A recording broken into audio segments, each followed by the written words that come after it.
Assalamualaikum warahmatullahi wabarakatuh. Kami dari suku Batak Karo, domisili Surabaya Barat, akan mengajak teman-teman untuk mengunjungi salah satu wisata religi yang ada di Surabaya, yaitu Masjid Sunan Ampel.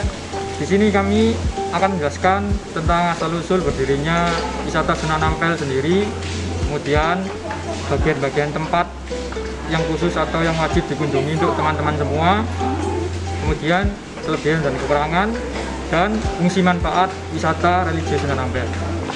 Yuk kita. Oke, mari teman-teman, mari kita masuk.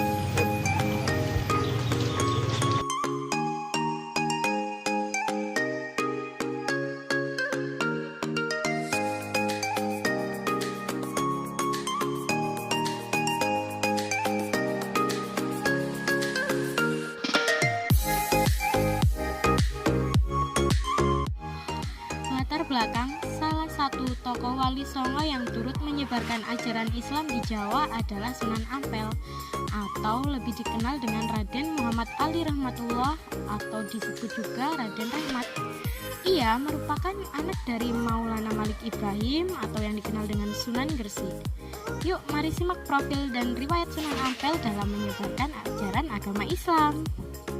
Semasa hidupnya dalam menyebarkan ajaran agama Islam, Sunan Ampel populer dengan dakwahnya Moh Limo.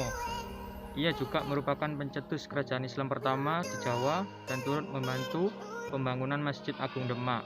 Berikut ini sosok dan sejarah Sunan Ampel. Profil Sunan Ampel. Sunan Ampel lahir di Champa, Kamboja pada 1401. Ia adalah keponakan dari Raja Majapahit. Dalam buku berjudul Sunan Ampel atau Raden Rahmat oleh Yoyok Rahayu Basuki, kakek dari ibu Sunan Ampel bernama Dewi Sasmitra Putri, yakni seorang permaisuri Prabu Kertawijaya atau Brawijaya. Di tahun 1443, Sunan Ampel bersama saudaranya Ali Musada dan sepupunya Raden Burere menginjakkan kaki di Pulau Jawa dan menetap di Tuban. Kemudian ia ke kerajaan Majapahit untuk menemui bibinya Dewi Sasmita Putri.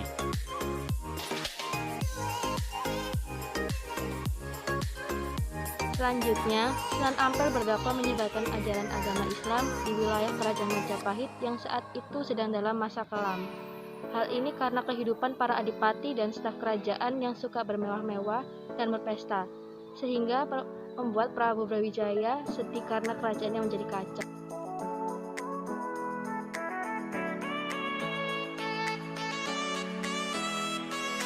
Menyebarkan ajaran Islam lewat berdakwah dalam praktiknya menyebarkan ajaran Islam dengan penuh kesabaran dan kebijaksanaan. Sunan Ampel pun berhasil mengatasi situasi di kerajaan Majapahit. Ia menyadarkan dan mendidik para bangsawan dan adipati kerajaan ke jalan kebaikan. Selanjutnya, Sunan Ampel melanjutkan dakwahnya ke masyarakat sekitar. Ketika menyusuri desa, Sunan Ampel menemukan tempat kosong dan membangun masjid di lokasi tersebut sebagai tempat ibadah dan dakwah. Ia juga membangun pesantren. Kini daerah tersebut dikenal dengan nama Ampel Denta. Sunan Ampel dikenal dengan dakwahnya yang singkat dan cepat dan menganut konsep Molimo yang artinya tidak melakukan 5 perbuatan tercela. 5 hal di antara Moh Limo adalah Moh Mandat. Moh Mandat secara literal berarti tidak ingin mabuk. Yang kedua, Moh Madon. Moh Madon berarti tidak ingin memainkan wanita, dalam artian untuk tidak melakukan zina atau percumbuan terhadap lawan jenis. Yang ketiga, Moh Main, yang berarti tidak bermain. Bermain yang dimaksud adalah bermain judi yang terjadi masa tersebut, seperti bermain kartu yang mempertaruhkan uang. Yang keempat, Moh Minum berarti tidak meminum. Meminum di sini diartikan sebagai meminum minuman yang memabukkan seperti arak dan khamr. Yang terakhir adalah Moh Maling. Moh Maling berarti tidak mencuri, yaitu mengambil barang orang lain yang bukan menjadi haknya.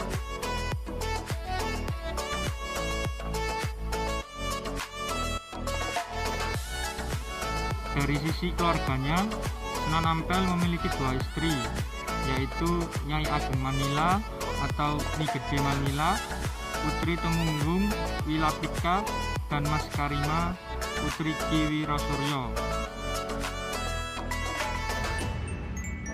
Tujuan dan manfaat Masjid Sunan Ampel, wisata religi menjadi salah satu jenis wisata yang cukup digemari. Berbeda dengan jenis wisata lainnya, selain mengagumi keindahan, bangunan ada sejarah tersebut itu juga bisa mendapat ketenangan jiwa dari sisi religi.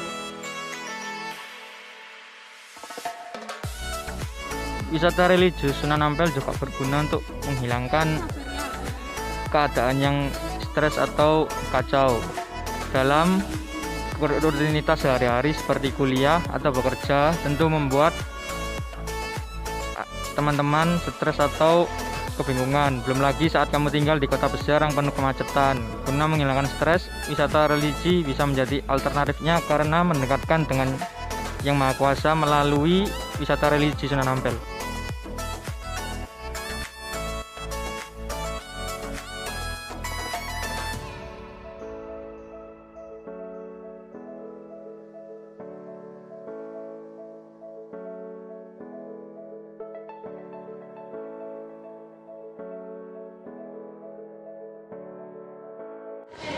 Terima kasih telah mengikuti perjalanan kami.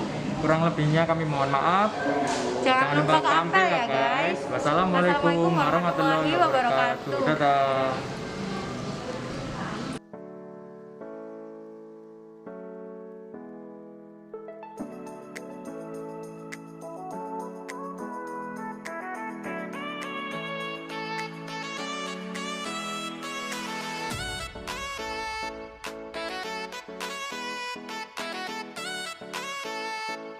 Umum ya.